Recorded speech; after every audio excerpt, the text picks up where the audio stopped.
Cerca Teleeuropa sul tuo Play Store o Apple Store e scarica la nostra app.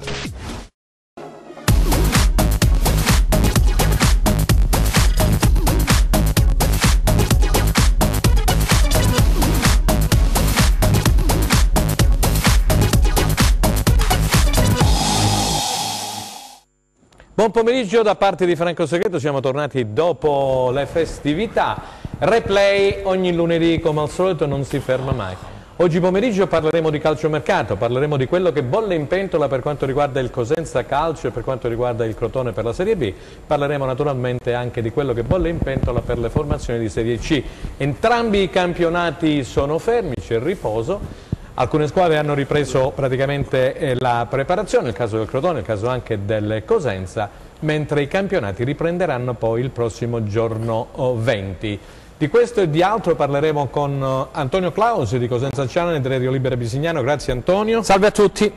E grazie a mister Franco Giugno, grazie Franco per aver accettato l'invito e naturalmente c'è con noi il nostro compagno di viaggio e d'avventura Aldo Cennamo, ci dirà qualcosina naturalmente anche sul discorso del terreno di gioco del San Vito. Abbiamo delle immagini e siamo riusciti ad avere delle immagini su Facebook, sono comunque di dominio pubblico. C'è una ditta specializzata che sta lavorando al San Vito Marulla per cercare praticamente di bruciare i tempi e tutti quanti ci auguriamo e speriamo che il giorno 20 alle ore 15 si possa disputare regolarmente la partita contro l'Ascoli dell'ex giocatore del Cosenza Vivarini degli anni 90, attualmente allenatore. Ditta che è a carico del Cosenza Calcio.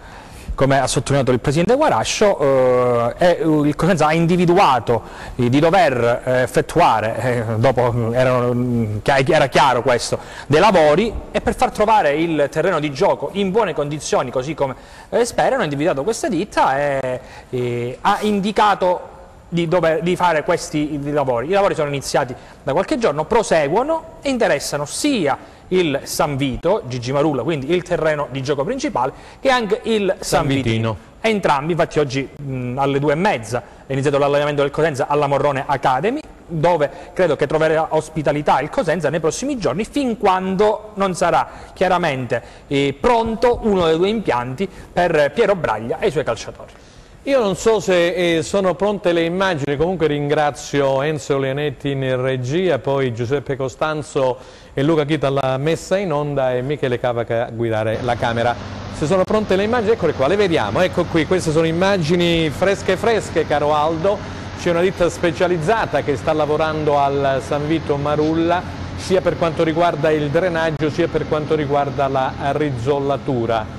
Quindi si è lavorato anche ieri, giorno festivo, domenica, giornata dell'Epifania, dedicata all'Epifania, e insomma speriamo tutti quanti che il tempo possa, come dire, volgere al bello, possa mantenersi con queste giornate sia pur fredde, però ecco qui, vediamo le immagini, caro mister Giugno, è una ditta, ripeto, specializzata, stanno buttando un po' di sabbia, lì è il drenaggio che praticamente ha lasciato tantissimo a desiderare.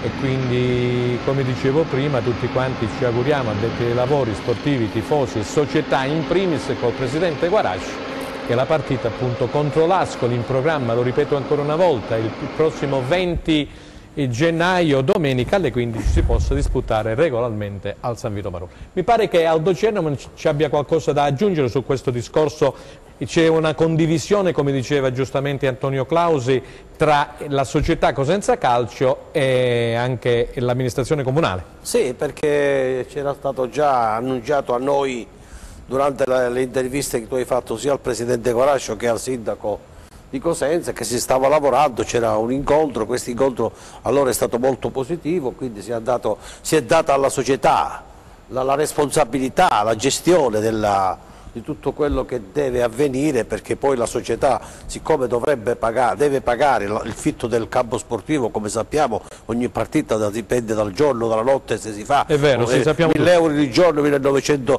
la sera, per cui la società sconderebbe questa cosa. È arrivata ieri la sabbia speciale, che è venuta fuori una parte di sabbia speciale, quindi come avete fatto bene a far vedere le immagini, avete carpito delle immagini, ma è difficile penetrare adesso al San Vito perché giustamente hanno messo hanno messo in sicurezza anche lo stadio per non farlo vedere, perché l'altra volta è successo quello che è successo. È importante avere uno stadio efficiente, come stiamo dicendo, è importante perché, come abbiamo letto ieri assieme, caro Franco, durante una bellissima passeggiata, abbiamo visto che cosa può comportare un campo positivo o un campo negativo. Il migliore campo, da quello che abbiamo letto, è quello del Cittadella e del Benevento, sono i campi migliori. Anche questo, vedi come è informato. Il peggiore campo è la Cremonese, noi Zini di Cremone siamo terzultimi, noi siamo terzultimi. Tra parentesi aggiungo che chi ha un campo come Cittadella e Benevento riesce anche ad avere una certa parte economica. Chi invece ha un campo come quello del Cosenza potrebbe prendere l'incentivo, quello che gli tocca, in meno rispetto a quello che deve prendere, perché ci sono delle penalizzazioni anche per quanto riguarda la tenuta del fondo del campo sportivo. Cioè si sta lavorando, io credo che dalle notizie che abbiamo sia dalla società che dal comune, e penso che per giorno vende il campo del San Vito sarà in ottime condizioni per poter giocare una bella partita. Non voglio essere polemico. No Franco, no, io ti volevo dire. Io ho portato fatti, non mie invenzioni. Non ce l'ha, penso che non ce l'abbia con te assolutamente. Tu è sacrosanto, ma io dico che tutto questo si sarebbe dovuto fare in estate. Ah, siamo d'accordissimo. Voglio dire, senza dare la colpa al Verona, all'arbitro o al Real Madrid, insomma, come ho visto in tante trasmissioni, no? Se ne sono detti di tutti i colori quella volta, senza magari tanta gente che ha parlato e sapesse quello che diceva, insomma. La realtà è che quest'estate qualcuno ha sbagliato in modo clamoroso i lavori del rifacimento del Mandelboso e del San Vito e ne abbiamo pagato le conseguenze facendo ridere mezza Europa. Questa è la realtà. Purtroppo sì. E se ne pagano tuttora. Adesso si sta cercando di porre rimedio. Io però sono come San Tommaso e vorrei vedere la prossima partita, perché sì, rizzollare, mettere la sabbia, tutto quello che vogliamo. Il drenaggio, la mia paura è un'altra, che se hanno soffocato le uscite per il drenaggio. Le uscite, non lo so come si dice in gergo, ma il filtraggio dell'acqua con i rulli da strada, come mi è stato detto, e quindi schiacciato, hai voglia di fare drenaggio. Lì bisogna poi bisognerebbe buttare di nuovo tutta all'aria. Speriamo di no, speriamo che quello che stiamo facendo adesso possa essere utile. Quello che dice Franco è vero, però c'è un dato, che chi ha avuto la fortuna di entrare proprio all'interno, stanno facendo, caro Franco, proprio all'esterno, sulle fasce laterali dei fossi, degli scavi, proprio per vedere che cosa c'era sotto. In effetti hanno visto che questi scogli purtroppo avevano un tampone, per cui adesso hanno dovuto lavorare sulle fasce laterali. Hai fatto bene a dire, ma ci sta, perché questo era un grosso problema. Però non vorrei fermarmi perché abbiamo molto da dire. Non c'era il filtraggio, caro Franco. L'ultima cosettina, poi chiudo. No? Tu tempo fa dicesti che a memoria d'uomo non ricordo. No, io non lo ricordo onestamente. Ma una volta lo Stadio San Vito, se tu ricordi bene, era fatto a schiena d'asino. Adesso non c'è più. Adesso la schiena d'asino non c'è, adesso dobbiamo ricorrere agli scogli che fa. Ma non bastava tenerlo a schiena d'asino. Franco, ma sono tutti gli stadi sono con la sella d'asino, perché quando piove. Solo da noi non c'è più. Non c'è più, ho capito perché. Non c'è più. E una volta il nostro è uno dei migliori d'Italia, si diceva, no? Sì. Comunque, insomma, abbiamo parlato, abbiamo fatto vedere anche le immagini. Io direi, se siamo pronti dalla regia, dovremmo avere una telefonata col direttore sportivo del Cosenza, Stefano Trinchera. Ci ha promesso che sarebbe appunto intervenuto telefonicamente. Io lo ricordo ad Enzo Leonetti. Nel frattempo andiamo avanti, andiamo a vedere quello che, come dicevo prima, bolle in pentola per quanto riguarda il Cosenza, partendo dalle uscite, perché c'è stata una riunione la scorsa settimana, prima appunto subito dopo la partita contro la Salernitana, tra il presidente Guarascio, il direttore sportivo Trinchera e l'allenatore Braglia, e quindi sono messi i puntini su lei, prima vendita e poi prima gestioni e poi gli acquisti. Allora, Antonio, vogliamo fare un po' il punto della situazione. Intanto io volevo ringraziare e salutare il nostro Alessandro Russo, perché oggi è impegnato fuori sede e sarà quasi certamente con noi la prossima settimana. Allora, Antonio, partiamo subito. Sicuramente le cessioni saranno diverse, almeno i calciatori con l'ora di cessione sono ormai di dominio pubblico, sono sostanzialmente 8 elementi arrivati quest'estate, sono Tiritiello, sono Anastasio, Berzotti che è già andato via, Verna, Varone, probabilmente anche Schettino, Di Piazza. A questi c'è un grosso punto interrogativo. Ah, forse abbiamo una telefonata. Ecco, Ubi qua, sono alla regia, stava parlando Antonio Clausi di Cosenza Channel, vediamo se abbiamo il direttore sportivo Stefano Trinchera del Cosenza Calcio. Buonasera direttore. Buonasera, buonasera a voi. Grazie per essere intervenuto direttore. Stavamo facendo un po' il punto della situazione con Antonio Clausi. Ce la puoi fare tu allora a questo punto alle cessioni, perché sappiamo che Bearzotti è andato via, quindi è stato interrotto il rapporto con il Verona che poi lo ha ceduto al Monza, si parlava di Piazza, il Catania ha superato il Catanzaro, di Verna al Pisa, Tiritiello quasi certamente alla Virtus Francavilla. Trinchera ci può fare un po' la situazione reale se vogliamo? No, è molto chiara, adesso il Cosenza si sta concentrando soprattutto sulle uscite, su quei giocatori che hanno avuto poco spazio e che hanno oggi necessità di andare a fare minutaggio altrove. Purtroppo fare le uscite non è semplice, visto che in pochi ci riescono, però ecco, noi siamo sulla buona strada, tenendo conto che abbiamo già effettuato l'operazione di Bearzotti al Monza e che in queste ultime ore probabilmente definiremo probabilmente di Verna al Pisa, sì, che rientra dal prestito, e lo stesso di Tiritiello, come abbiamo ribadito più volte, al Francavilla per fare minutaggio anche lui. Direttore, tu la scorsa settimana sul Corriere dello Sport mi hai rilasciato un'intervista e hai detto che il Cosenza ha bisogno di 3 pedine, una per reparto.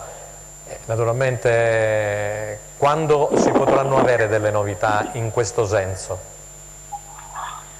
Beh, adesso diciamo che tutte le società insomma sono abbastanza attente, non è che nell'immediato si possono avere novità in questa direzione. Noi ci stiamo lavorando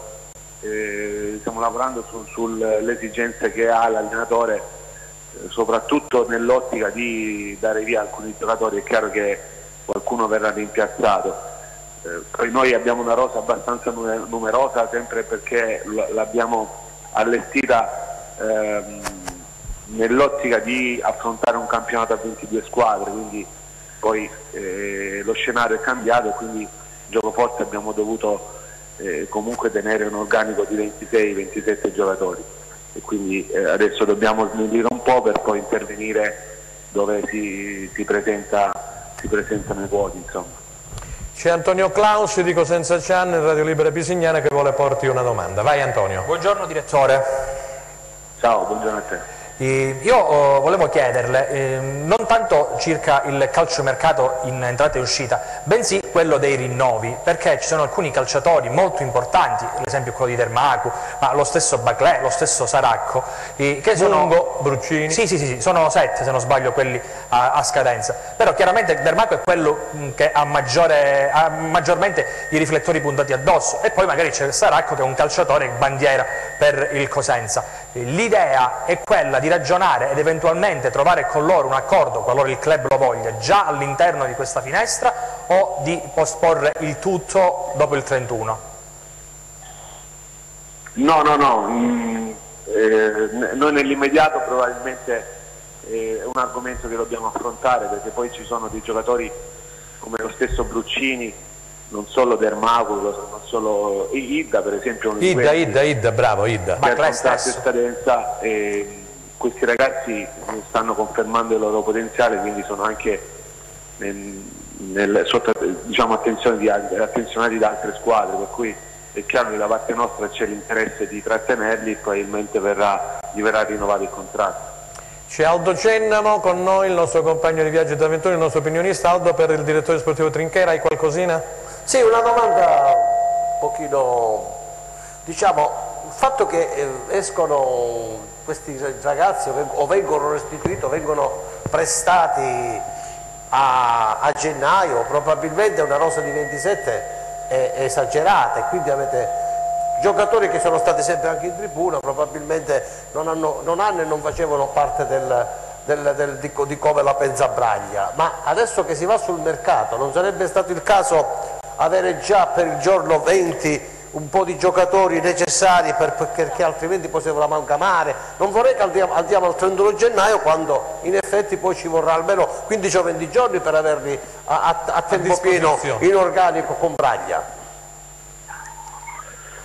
Beh, Noi, a differenza di tante altre squadre, perché poi si dimentica sempre l'obiettivo che ha il Cosenza, oggi il Cosenza teoricamente, virtualmente è una squadra salva, che ha avuto a disposizione un budget contenuto rispetto a tante altre squadre, non per piangerci addosso, però tutto sommato abbiamo una squadra che sta rispettando le aspettative e le consegne dell'allenatore, quindi è anche difficile inserire in questo contesto dei giocatori che possono in pianta stabile togliere il posto a qualcun altro, proprio perché questa è una squadra che, nonostante ha disputato una partita in meno, sul campo ha dimostrato delle potenzialità, quindi bisogna fare anche molta attenzione ai giocatori da prendere, perché quelli che verranno, chiunque verrà, anche i giocatori semmai di grande profilo, non è facile togliere il posto a chi attualmente sta giocando.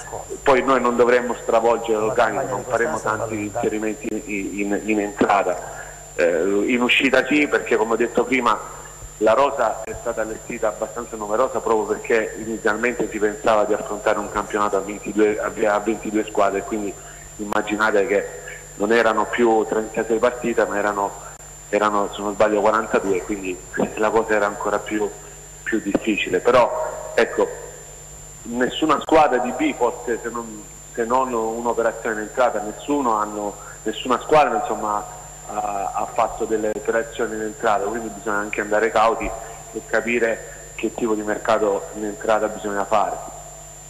C'è un'ultima domanda da parte di... Scusami Aldo, c'era prima Antonio. Direttore, lei prima ha parlato del budget, abbiamo visto un po' una tabella che conferma sostanzialmente le sue parole. Io le volevo chiedere se per questa finestra di mercato lei dovrà restare nei paletti come dire, dati quest'estate, quindi con il budget di quest'estate, oppure se il Presidente ha concesso un po' di più, quindi di operare con maggiore tranquillità.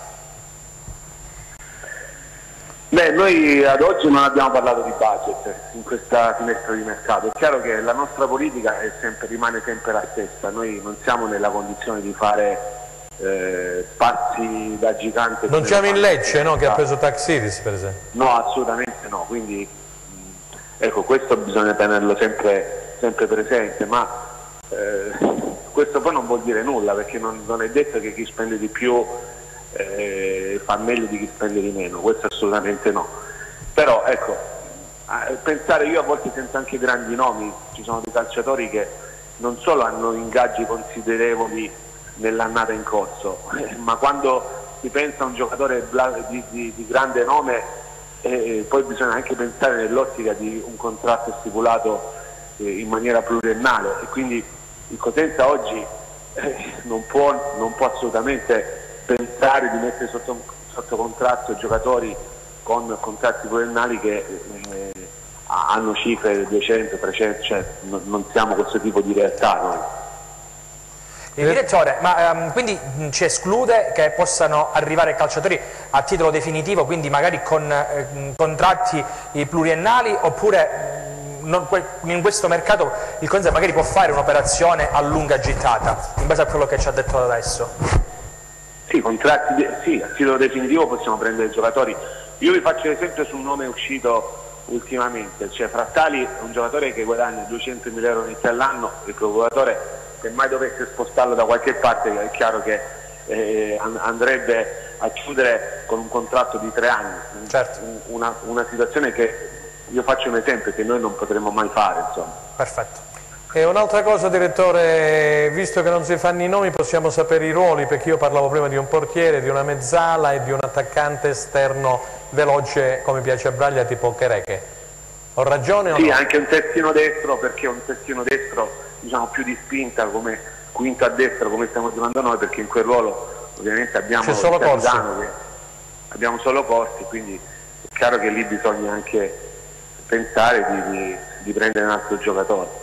Le grandi linee sono questi. I ruoli sono questi, benissimo. Allora qui del portiere c'è un punto interrogativo, poi un terzino destro, il quinto a destra, considerato che si gioca col 3-5-2, una mezzala, se abbiamo capito bene, e un attaccante. Sul portiere poi, tanto, giusto per essere chiari, sì? Bisogna fare una considerazione più ampia, perché insomma Perina ha dimostrato affidabilità, e qui se dovesse arrivare il portiere non è che arriva perché Trinchera impazzisce dall'oggi a domani e prende il portiere, ma perché evidentemente ci sarebbe una volontà, un'esigenza dell'allenatore. Quindi benissimo, questo una ancora volontà non è stato deciso e faremo una valutazione molto attenta nei prossimi giorni. Va bene, allora abbiamo terminato con Trinchera, c'è qualche altro? No, volevo soltanto chiedere 30 secondi che ci deve lasciare il direttore.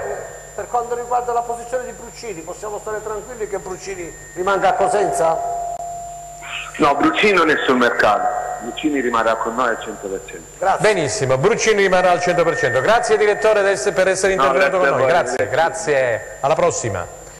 E allora mi pare che Trinchera è stato chiaro, il budget è quello che è, non possiamo fare quello che fa il Lecce o le altre squadre importanti, non è sempre vero che chi più spende alla fine meno spende.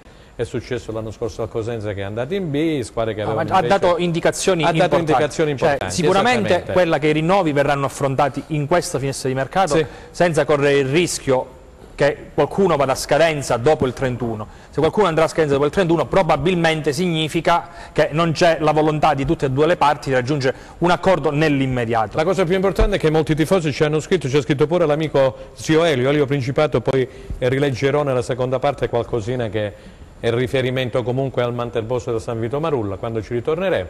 Bruccini che resta, esatto, che se arriva un portiere scaturisce da una volontà tecnica dell'allenatore di e Braglia. sono indicazioni abbastanza chiare.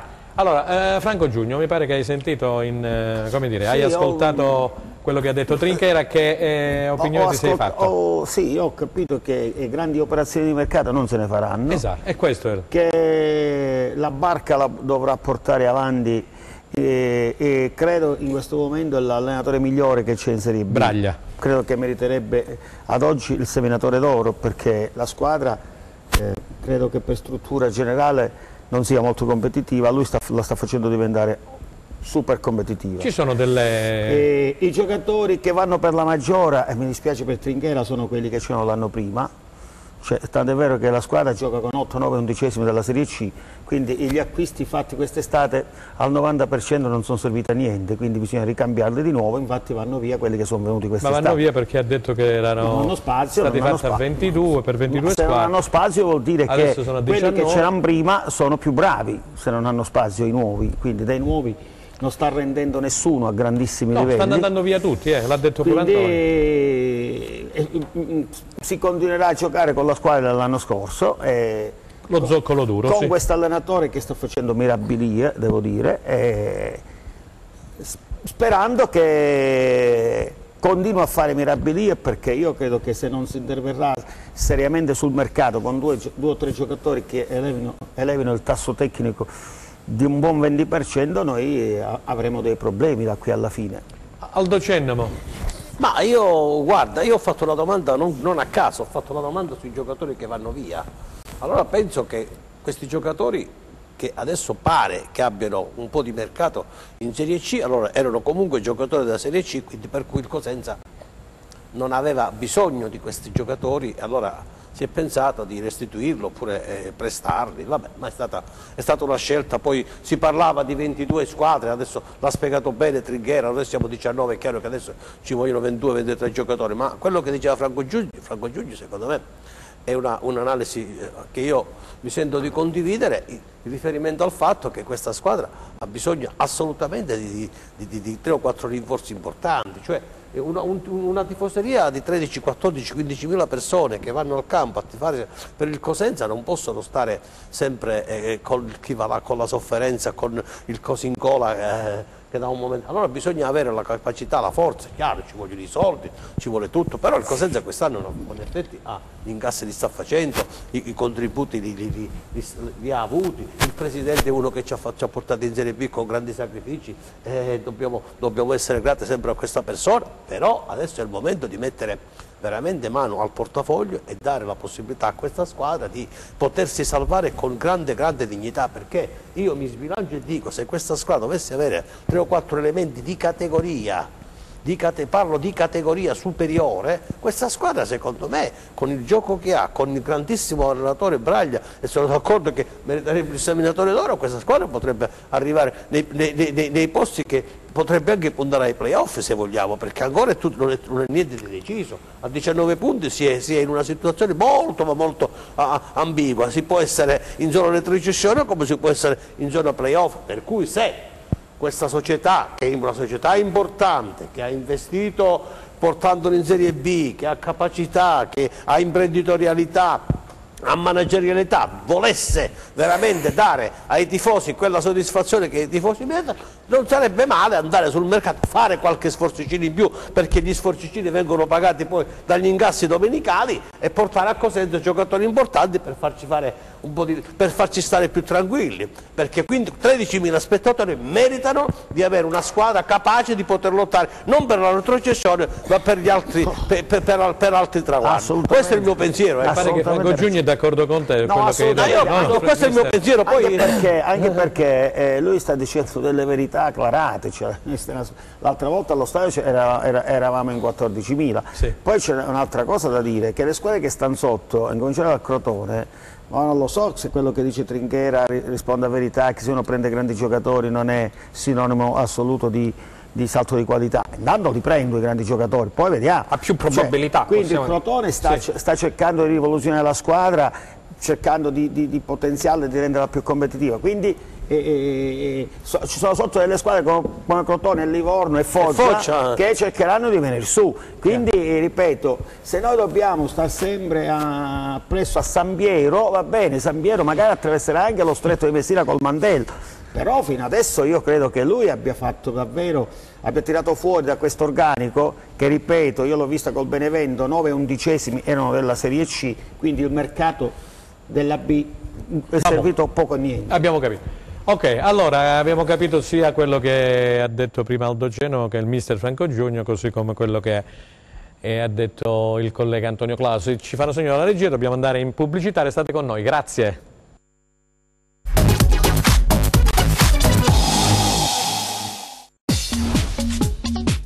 Cerca Teleeuropa sul tuo Play Store o Apple Store e scarica la nostra app.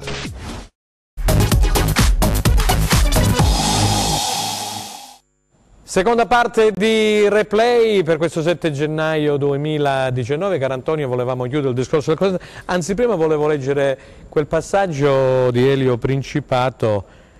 Ha mandato un WhatsApp per quanto riguarda le immagini che abbiamo fatto vedere per il terreno di gioco. Perché non dire che la colpa è del dottor Castelli, famoso agronomo consulente della FIGC, che ha fatto passare un rullo, diceva Elio Principato, di 75 quintali, compattando la sabbia e creando uno strato impermeabile. I direttori di lavoro questo lo hanno permesso. Così ha scritto l'amico Elio Principato, che salutiamo. La colpa è dei direttori di lavoro. Ma questo non lo so, sono problemi loro. Sono problemi loro. Io mi auguro solo ed esclusivamente che il Cosenza possa giocare giorno 20 alle 15 contro l'Ascoli. Ma su questa cosa qui che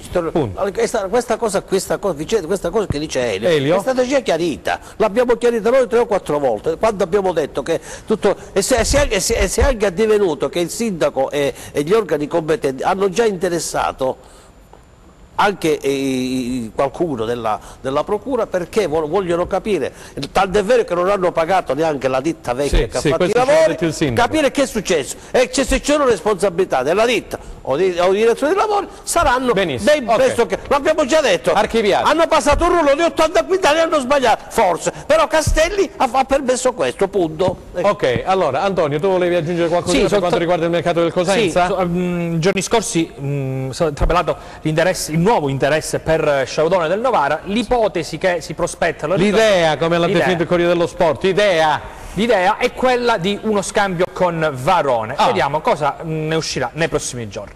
Benissimo, io allora volevo introdurre un altro discorso che abbiamo trattato qui la settimana passata con Alessandro Russo e con il signor Funaro, Michele Funaro mi suggeriscono, grazie, con Hasta Quanto Podemos. C'è stata questa vendita all'asta delle maglie dei calciatori molto famosi, anche quella di Luca Garitano che, signori miei, se la sono aggiudicata per 725 euro, addirittura superiore a quella di Ronaldo e di Gigi Buffon. Gianluca Pasqua era lì con noi insieme a me, ad Aldo Gennamo, e ha confezionato questo servizio. Enzo Leonetti, Hasta Quanto Podemos, grazie. 3, 2, 1, aggiudicato. È il momento clou dell'asta di beneficenza organizzata dalla Fondazione Lilli a Cosenza. È appena stata venduta la maglia di Luca Garritano del Cosenza Calcio, la casacca rosso-blu con il numero 24. È stata la più pagata tra quelle messe in vendita durante l'evento Asta quanto Podemos. Cristiano Ronaldo, Tevez, Buffon, De Rossi, Maxi Lopez, i nomi impressi su alcune delle altre magliette che hanno acceso il desiderio dei tanti partecipanti. Ad aiutare i banditori lo stesso Luca Garritano e Nicola Spolli, giocatore del Genoa, al centro di movimenti di mercato che interessano diverse formazioni di Serie B. Le palette degli offerenti si sono alzate decine di volte, aumentando la posta per le casacche più ricercate. La somma raccolta ha sfiorato gli 8.000 euro, soldi che saranno utilizzati per l'acquisto di strumenti utili per la produzione e la conservazione di farmaci chemioterapici. Ok, allora abbiamo visto il servizio di Gianluca Pasca, sono stati raccolti 8.000 euro. È andata a buon fine, caro Aldo, ne abbiamo parlato la settimana scorsa insieme a Michele Funaro e poi siamo andati anche lì. Abbiamo partecipato dal vivo a questa iniziativa di un'associazione che da 15 anni sta producendo qualcosa di importante in questa città, è una delle migliori perché fa beneficenza. E quindi noi siamo andati lì, abbiamo visto che bella partecipanti giovani, che partecipazione straordinaria che c'è stata, e non solo di giovani e di persone, ma anche i calciatori che presenti. È stata messa poi all'asta queste magliette importanti, abbiamo assistito fino all'ultimo e te, quindi è stata una cosa bella e va a merito alla Fondazione Funaro che sta facendo ne parlano in tutta Italia, anche i giornali a tiratura nazionale hanno riportato questa bella iniziativa. C'era Alessandro Russo che ha fatto anche ha presentato questa iniziativa, l'ha fatto qui in televisione, una cosa bella che deve essere da stimolo e dobbiamo anche noi partecipare perché queste sono cose che meritano di essere. Il sociale è una cosa importante e quando si ha a che fare con persone serie che sviluppano questi progetti e queste cose bisogna tuffarci perché bisogna avere la capacità di essere sensibili e non estranei a queste cose. E salutiamo gli amici appunto della Fondazione Lilli Funaro e tutto il loro naturalmente contorno. Alessandro, Antonio, vogliamo un attimino introdurre il discorso Crotone? So che ci sono delle riunioni, io stamattina avevo chiamato Peppe Ursino, che salutiamo, comunque mi ha detto che era impegnato con l'allenatore, con il presidente Gianni Vrenna, proprio perché a Crotone insomma, vogliono fare qualcosa di importante per quanto riguarda il calciomercato invernale, in virtù che insomma, la prima parte del campionato ha lasciato molto a desiderare, solamente 13 punti a disposizione della formazione ionica. No, malissimo il Crotone, almeno anzi oltre a ciò che erano le aspettative di una lotta al vertice, anche per il rendimento di alcuni calciatori che non hanno dato al Crotone nemmeno la possibilità di poter rimanere agganciati a quelle zone lì. Ciò significa che quando si scende di categoria, che sia dalla A alla B o dalla B alla C, servono sempre calciatori che si calino in una nuova realtà. A Crotone probabilmente tutto ciò non è avvenuto, tant'è che i calciatori, faccio un esempio banalissimo, come Simi, che l'anno scorso segnava in rovesciata contro la Juventus, quest'anno ha faticato a trovare spazio, e se ha faticato a trovare spazio con tutti gli allenatori che sono transitati dall'uscita, un motivo probabilmente ci sarà pure. Probabilmente potrebbe partire Budimir, si fa il nome di Tumminiello dell'Atalanta per sostituirlo. Sono comunque calciatori di grande valore. Che è già stato a Crotone Tumminiello. Sarebbe un ritorno. Sono calciatori comunque... Si parla di Crisetic, di un altro ritorno. Ecco, calciatori che la piazza, la società conosce, calciatori che sa la società quanto possono dare in situazioni del genere e che Ursino e Vrenna sperano di poter riportare all'uscita per... Stojan dovrebbe andare al Venezia. Stojan dovrebbe partire. Ci sarà una mezza rivoluzione. Ci sarà una mezza rivoluzione. Allora, mister Giugno, come se ne esce in questi casi con la tua esperienza quando una squadra parte con un obiettivo e poi a metà campionato si ritrova praticamente con l'acqua alla gola, quindi poi da raggiungere, si deve raggiungere un obiettivo completamente diverso. L'abbiamo detto più volte nella tua trasmissione, che molte volte succede nel calcio che le squadre che retrocedono, se come diceva prima Antonio, non si calano immediatamente nella realtà in cui vanno a vivere, nonostante posseggano giocatori di grande qualità, possono avere grandissime difficoltà. E il Crotone è l'esempio lampante di questo. Adesso io credo che loro facciano l'unica cosa è che possano fare per salvare il salvabile, perché il Crotone rischia seriamente la retrocessione. Quindi l'unica cosa da fare è questa, smantellare l'organico, mandare via tutti quei giocatori che anche se in passato sono stati dei grandi giocatori, no? Come Budimir, no? O altri, e portare Cennalini pure che sembra debba andare all'Udinese, nella città di Pitagora, giocatori che abbiano davvero grandi motivazioni, nonché giocatori di grande qualità, per fare in modo che questa barca la si porti in porto, perché sennò veramente il Crotone rischia una tragedia sportiva, ecco. Aldo Cenno. Ma sul Crotone poi introduciamo un'idea, io condivido l'ultima parte, però ho un'idea, nel senso che è vero, smantellare e fare la squadra nuova, perché il Crotone deve fare 30 punti per potersi salvare, perché la salvezza si parla di 40-42 punti, non sono pochi. Ma quello che se questi giocatori che sono venuti alla Serie A non sono calati nella Serie B, si possono andare a comprare ancora giocatori di Serie A per farli calare un'altra volta in Serie B? No, ci vogliono giocatori di qualità che siano della categoria. Perché la categoria ti porta ad essere stimolante, perché se tu vai a prendere un giocatore dall'Atalanta che può fare anche la riserva, ma qualche partita e lo porti in Serie B, non so con che spirito scende, no, per dire.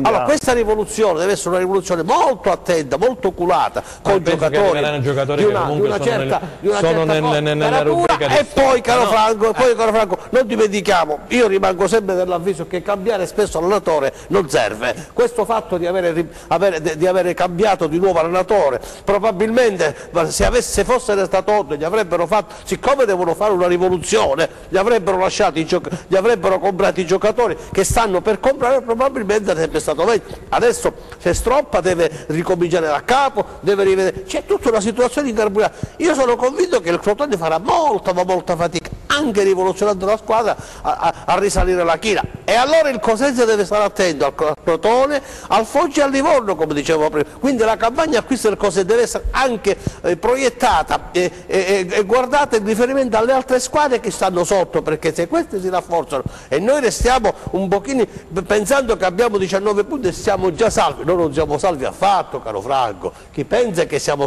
oggi, se fosse il campionato, tu parli del Cosenza? Quindi noi dobbiamo guardare a queste squadre, a queste tre squadre che sono sotto di noi, Livorno, Crotone e Foggia, che secondo come fanno la campagna acquisti noi dovremmo veramente andare, perché se non prendiamo noi 3 giocatori importanti, caro Franco, alla fine rischieremo di soffrire. Questo è il mio pensiero, che poi ricordiamo gli impegni alla ripresa del campionato. Io credo che il Foggia farà poco, perché il Foggia sta facendo bene, quindi ha mandato già via Bizzarri, ora notizia, il portiere toccherà poco niente, perché comunque sulla carta il Foggia ha fatto 21 punti, quindi 8 di penalizzazione, quindi il Foggia sarà una di quelle squadre che farà poco per migliorarsi, perché già comunque è una buona squadra. Credo che Livorno e Crotone bisogna stare attenti, che sono 2 piazze importanti. Livorno è una grande piazza, un presidente vulcanico che se decide di mettere mani al portafoglio non ha problemi a comprare 3 giocatori di grande. Il problema forse è quello, che vive una fase molto distaccata. Il Crotone invece non ha le potenzialità come piazza di Livorno, però non ci dimentichiamo che ha la possibilità di attingere al salvagente. Quest'anno il Crotone i soldi ce li ha se vuole comprare i giocatori, come no? Quindi non lo so, bisogna stare molto attenti e operare con oculatezza per fare in modo che non ci vengano addosso col fiato sul collo. Vediamo se Enzo Leonetti è pronto dalla regia, direi di andare a vedere il prossimo turno della Serie B, così lo ricordiamo un po' agli amici che ci seguono da casa. Riprenderà il campionato il 19 e 20 di gennaio, il Cosenza ospiterà in casa, lo abbiamo detto in precedenza, l'Ascoli il 20 alle ore 15, mentre il Crotone giocherà in casa contro il Cittadella. Se arrivano le partite e le gare dalla regia, altrimenti noi possiamo andare avanti e naturalmente, eccole qua, il prossimo turno, grazie ad Enzo Leonetti. No, non è questo, perché in effetti togliamo la schermata, è una videata vecchia, andiamo Antonio, partiamo subito dal Rende, ci medesimiamo in quello che è la Serie C. La notizia più importante, molto fresca questa, è che il Rende sta per riscattare Agua, quindi Agua diventerà tutto del Rende, centrocampista, e resterà fino a giugno al Rende. sono ai dettagli, oltre che per questa operazione... Diciamo con lo Spezia, Con lo Spezia. Sono ai dettagli, oltre che per questa operazione, anche per Borello. Borello proprio dal Crotone, tramite il Cuneo, che è la società a cui è in prestito adesso questo calciatore. Inoltre, sempre per giugno, c'è la possibilità di cedere a una formazione di vertice della Serie B, Minelli, difensore centrale. È stato osservato da qualcuno che abbiamo qui a fianco in un paio di occasioni per conto del Lecce. È sul taccuino del direttore Meluso, ci sono le relazioni che ha fatto Franco Giugno, non sappiamo quello che ha scritto, non ce lo dirà sicuramente, però... ci può dire che tipo di giocatore è? Sia Agua, i giocatori sono sia Agua che Minelli. Minelli l'abbiamo avuto ospite nella tua trasmissione quando c'ero io, è un ragazzo del 99 che ha solamente margini di miglioramento, cioè la prospettiva di questo ragazzo è di grande prospettiva, anche perché è un ragazzo molto serio, è un professionista esemplare, è un ragazzino che dimostra molto più degli anni che ha, 20 anni, c'ha 19 anni, quindi è maturo e migliora di domenica in domenica. È ovvio che ha ancora dei limiti, ci mancherebbe se non li avesse, però è il classico difensore alla Cerbi, ecco, per fare un esempio molto pragmatico, no? Fortissimo fisicamente, è ovvio che nel breve un po' lentino, però molto attento dal punto di vista tattico, è molto disciplinato, molto concentrato, è dotato di una grande forza fisica che andrà sicuramente a migliorare da qui a un paio d'anni, perché fisicamente il ragazzo, ancora essendo giovane, è in evoluzione. Franco, queste battute d'arresto ultimamente del Rende, perché il Rende è partito molto te la molto so bene. Spiegare dal punto di vista tecnico, perdere inopinatamente in casa contro una squadra già più o meno retrocessa è inspiegabile, se non fosse perché il calcio ci ha abituato da una vita a risultati così roboanti. Io rimango sempre alla mia idea, la Serie C io ce l'ho qua, cioè se non riformano assolutamente i campionati io manco la vado a vedere più, perché il livello tecnico è talmente scemato che onestamente mi annoio. 60 squadre in una Bailam che veramente dove almeno il 40% di queste squadre si affidano ai minutaggi, se no non possono fare i campionati. Un altro 20%, se andiamo a vedere le classifiche, sono pieni di penalità perché non pagano quei pochi spiccioli che danno ai calciatori, perché adesso la Serie C, tranne qualche eccezione, lo stipendio medio in Serie C sarà di 20-25 mila euro all'anno. Quasi il minimo. Quindi allora, a questo punto io dico, speriamo che riformino al più presto i campionati e speriamo che riescano a rifare come 30 anni fa 2 gironi, girone A e girone B, di 18 squadre l'uno, dove chi può fare per campionato lo fa, a un certo livello lo fa, chi no, può essere competitivo lo fa, perché se no assisteremo sempre a spettacoli come quelli di domenica scorsa. Vediamo Aldo se mi aggiunge qualcosina, poi introduciamo il Catanzaro. Aggiungo che ha avuto la fortuna di uscire dalla Serie C è fortunato, sono d'accordo con Franco, un campionato dove veramente alcuni risultati sono sorprendenti.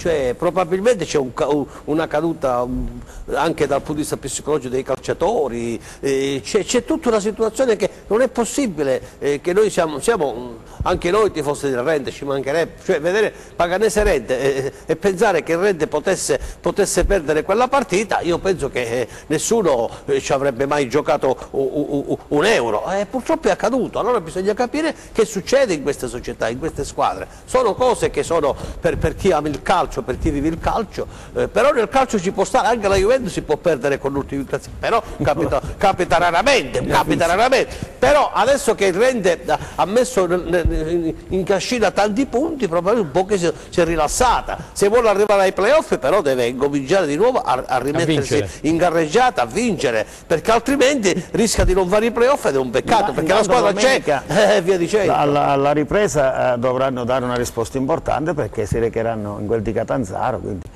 vediamo subito, le leggo io, le partite che si giocheranno pure il 20 di gennaio. Alla ripresa Trapani Vibonese, Virtus Francavilla Cavese, Biceglie Regina, Matera Sicola Leonzio, Siracusa Catania, Viterbese Juve Stabia, Monopoli Potenza, Catanzaro Rende. Come diceva Franco Giugno, io sono d'accordo sul fatto della riforma dei campionati, perché già, così come è successo qualche anno fa con l'Acragas. Questo campionato è già falsato, signori miei, dal Matera, perché sta facendo scendere in campo i ragazzini della Berretti, sono 3 mesi. Degli allievi, Gli allievi, addirittura gli allievi. Sì, è la stessa Paganese che ha appena 8 punti, come tu puoi pensare che si possa salvare. Nel girone di ritorno quanti punti deve fare per salvarsi? La realtà è questa, insomma. Poi a queste si aggiungeranno sicuramente altre squadre. E poi c'è il solito can della Lega ex Lega Pro di Serie C. Introduciamo il Catanzaro, Antonio, vai. Beh, a Catanzaro cercano un attaccante, avevano provato con Di Piazza, c'era anche un'intesa dal punto di vista economico, però pare che Di Piazza si stia rivolgendo le proprie attenzioni al Catania. Il Catanzaro, che vuole prendere un attaccante importante, aveva pensato anche a Bianchimano, ex Regina del Perugia, buono giocatore. Solo che aspetta Bianchimano una chiamata dalla Serie B e quindi le operazioni vanno per le lunghe. Altro nome che sul taccuino del DS Lo Giudice potrebbe interessare a Cosenza Bianchimano. Non penso, se ne sta Baclay, c'è Maniero, non penso. Più una seconda punta. Cerca una seconda punta. Esatto. Veloce. Altro nome sul fatto il nome di Sissé, tra le altre cose nel Cosenza. Che non è molto veloce, diciamo, cioè, è più da prima punta. Ma non sta giocando, se non sta giocando. A Verona poche partite. Continua. C'è anche il nome di Maestro del Rieti, che è un ottimo attaccante, mentre se non riuscirà a trovare una sistemazione altrove, Infantino potrebbe essere messo da parte a Catanzaro, da Auteri. E allora, Franco, del Catanzaro che cosa mi vede? Mi sembra che abbia preso la marcia giusta sì, in questo finale del girone di andata. Io credo che alla fine che se la giocheranno. Come dicevamo prima per il fondo classifica, anche il vertice credo sia deciso. Juve Stabia, Catanzaro, Stabia ormai secondo me farà corso a sé e tutti gli altri giocheranno per il miglior posto playoff. Pensi che Juve Stabia ormai abbia staccato il passo per la Serie B? Secondo me sì. A meno che non faccia come l'Alessandria. Perché non perde un colpo, è una squadra pragmatica, una squadra forte fisicamente, che ha anche comunque giocatori di grande qualità davanti. Poi sarà una corsa tra Catania, Trapani e Catanzaro per la migliore griglia playoff.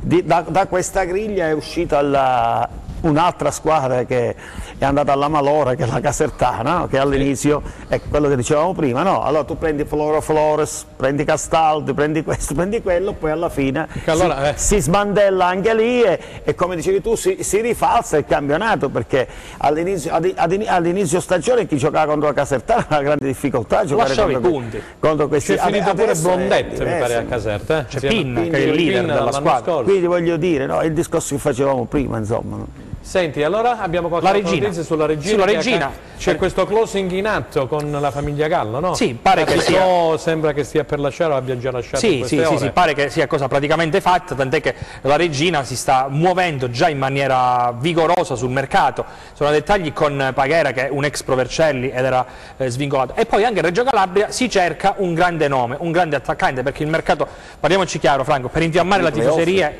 Prego? Per i playoff? Sì, sperano chiaramente di arrivare nei playoff. Ci sono i punti di penalizzazione che stanno per arrivare. Ma ne vanno in 10 nei playoff, voglio dire. No?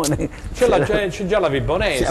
Non è mistero. Nei playoff ma scusate, in queste categorie ci sono più punti di penalizzazione rispetto alle cose che si sono fatte in modo sbagliato, fiduzioni, stipendi non pagati.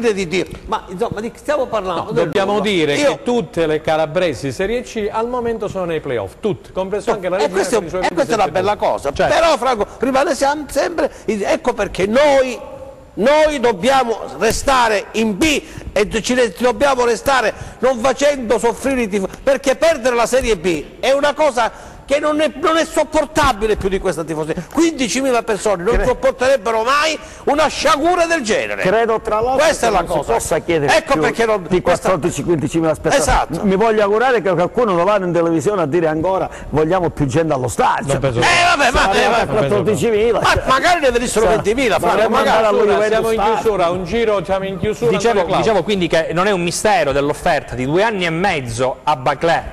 Quindi è un'offerta recapitata dalla Regina, un'offerta recapitata ufficialmente dalla Regina al suo procuratore, 2 anni e mezzo di contratto. Anche Cerri, che lo portò a Cosenza dall'Alessandria, lo vorrebbe lì. aveva sondato anche il Catanzaro. Baclé, come quest'estate, non ha minimamente intenzione, per rispetto ai tifosi del Cosenza, di prendere in considerazione. Ma tu alla fine pensi che Baclé possa andare via? Allora, il discorso franco è questo: Baclé a giugno aveva 33 anni, sì. C'è un'offerta di 2 anni e mezzo da parte della regina. Andrei via.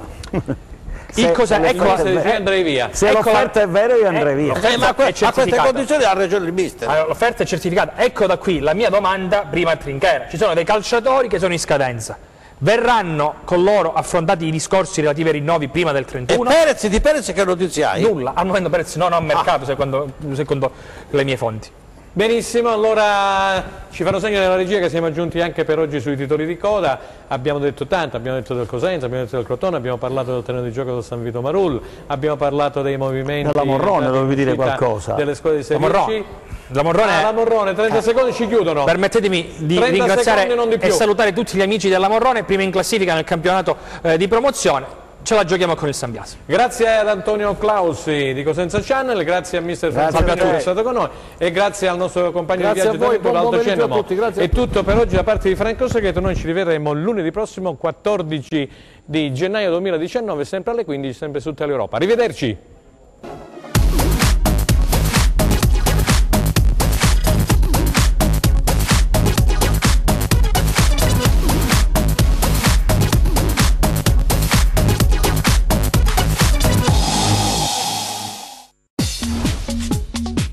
Cerca Teleeuropa sul tuo Play Store o Apple Store e scarica la nostra app.